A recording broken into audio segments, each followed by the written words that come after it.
Welcome everyone. Today we're going to take this fairly normal 2007 Mazda Miata, add some parts to it and see if we can get it to handle like a six-figure supercar, one of the cars that I have featured on this channel. And so, to begin with, we're going to need some new parts. We're going to start with some Ohlins dampers, then we're going to use some toe plates and a camber and caster gauge, and then also a fender roller in order to fit the larger 17x9 RPF1 wheels with Nane Kang 245/4017 CR1 tires. Right now we are rolling the fenders so I can fit the larger tires. In order to do that, I have to heat up the fender. And then on the Miata, to roll the rear fender, the rear caliper, you gotta take that out because it gets in the way as the roller comes over here. So I'm gonna heat up the fender, and then we're gonna roll this flat, and then we're gonna do the front.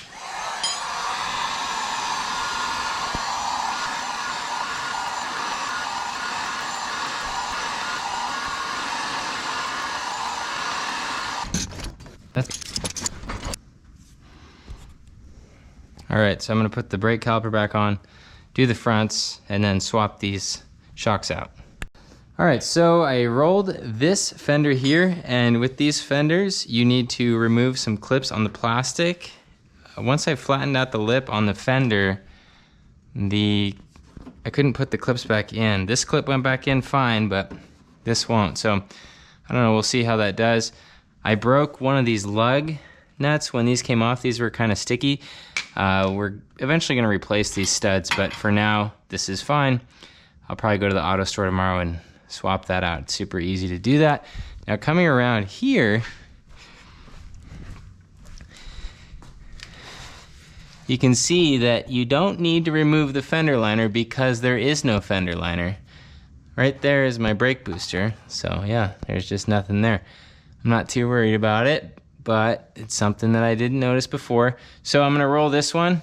We're gonna roll this one flat, and then we are going to set up the Ohlins over there.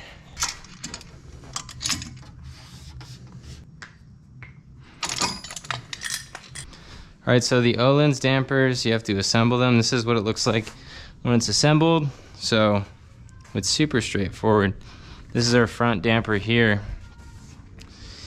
And we're going to take the adjuster off the top. And they give you a diagram to show you exactly how to put it together. These are the spacers for the front shock. So you toss your dust boot on. You toss your spacer on, like so. All right, spring-a-ding-ding going on. Boom, boom, bang, bam. This guy goes on the top, sits in there, and you'll notice when you push down on everything, Ohlins has exactly what they say here, 2 millimeters of preload. We are gonna leave this at the standard setting. Now this spacer, you see, goes right in the top hat. It looks like they have a spherical bushing there. Right in the top hat, like so.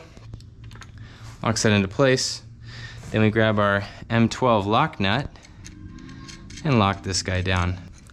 And my fronts are ready. Now for the rears, I'm gonna have to reuse my top hat. So you see all this stuff here is gonna come out the back of the Miata. So I'm gonna go pull those out and then build those up. I'm assembling the rear shocks here, and this is what it looks like. This is the factory Mazda top hat. All right, so we're gonna tighten this guy down. We're gonna reuse our collar from the Mazda Miata. Okay, I'll put this on, and then this to hold that all together, and then our lock nut. Torque this down.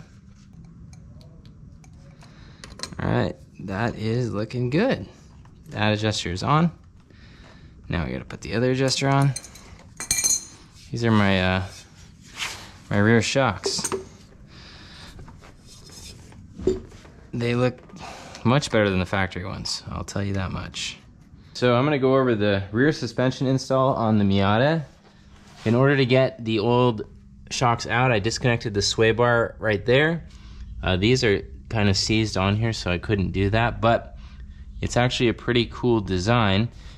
what I did was I unbolted the nut on the top of the shock on the stock one, and I dropped the whole thing out, and this allowed me to slide it out. If you try to slide this whole assembly out, this thing gets stuck.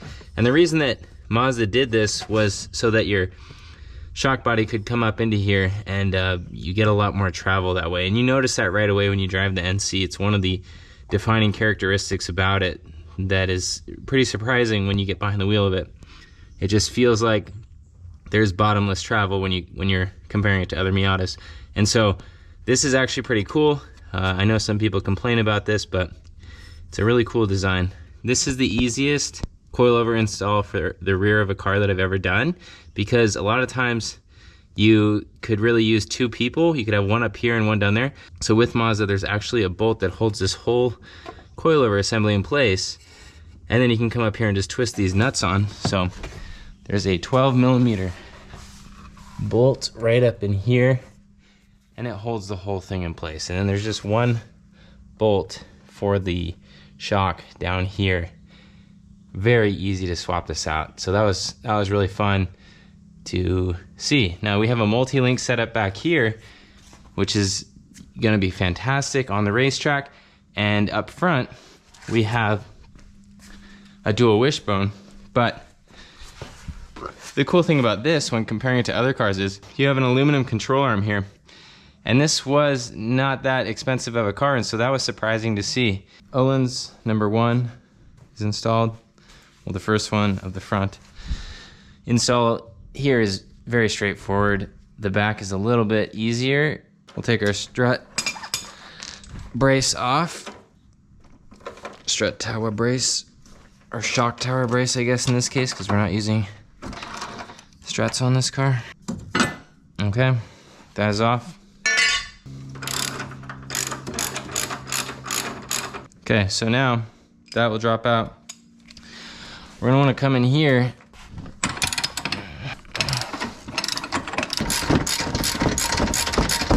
okay, so we'll pull both those out, and now we wanna get the lower one off, and then we can pop the shock out.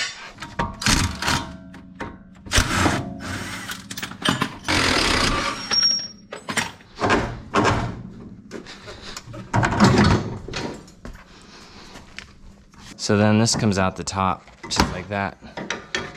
And then the Ohlins drops in like this. And then install is the reverse of what we just did. All right, so the brace is back on. These holes that I drilled to get to the adjusters are a little bit ugly, but it's functional, so it works. So I can adjust my shocks right there. Now, I did a little bit of the alignment adjustments while it was up. That's the caster back there, caster adjuster, and this is your camber adjuster down there. So I kind of maxed them out. I'm gonna put it on the ground and measure where they're at. I loosened up my toe adjustment here. And then, same thing in the back. I maxed out the negative camber, and I'm gonna measure it when I get it on the ground just to see where we're at. Maybe I'll dial it back if it was too much negative camber. This is what the wheels and tires look like. You can see that they're massive, and it is gonna be very close to the fender as far as clearance goes.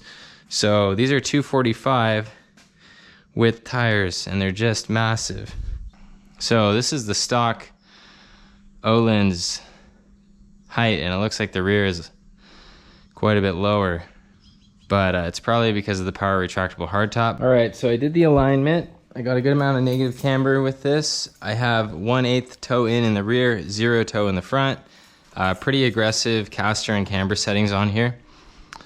And I'm gonna go drive this and see if the steering wheel is straight, and then shift the tie rods around until I get it straight, and then remeasure with my toe plates. Let's just go out and see. And then we'll go out and tune the shocks. Larry wants to go in the car. Larry, come on. Come on. Larry, come on. Oh, yeah. All right, so I cannot go flying over the speed bumps anymore. My suspension is quite a bit stiffer. Looks like my steering wheel's off that way a little bit. I'll verify when I get out to the road. So what we're gonna wanna do is shift the wheels this way so that I have to correct by turning the steering wheel to the right. And how do I do that? I give a slight toe out to this left front wheel and a slight toe into this wheel. So I just match it. And that way I'm not messing up my zero toe setting. I'm just shifting the, basically just shifting the steering wheel that way. I'm gonna get out and adjust the tie rods right now. Yeah, that looks right. All right, so I'm gonna go lock down my tie rods, and then I will, I'll be good to go. The alignment is done. All I need to do is tune the Ohlins on the back road, and probably on the racetrack too. It seems like I don't have any tire rubbing when I go over these bumps, which is a good sign. All right, so I've been driving around with the Ohlins and playing with the different settings, and right now I am at 15 clicks from full stiff. Ohlins recommended 10 clicks from full stiff, and that was a little bit too stiff. But when you are 10 clicks from full stiff and you're on a back road, the handling is extremely sharp. It's just a little bit too stiff. And it reminds me sort of the Porsche GT cars in the feeling. The car is firm, it's planted, it doesn't have any body roll. There's no time for the car to settle into the corner. It just moves where you want it. Now at 15 clicks from full stiff, there's a little bit of body roll, but still excellent steering feel, excellent response, excellent handling, and then it soaks up the bumps. And so I kind of like this setting right now. When I go to the track, I of course will stiffen it up, and I'm overall really pleased with the suspension. In fact, it's much better than I had thought. I find it hard to believe how good this car feels because I just didn't spend that much money on it. So I'm kind of glad that I did this project.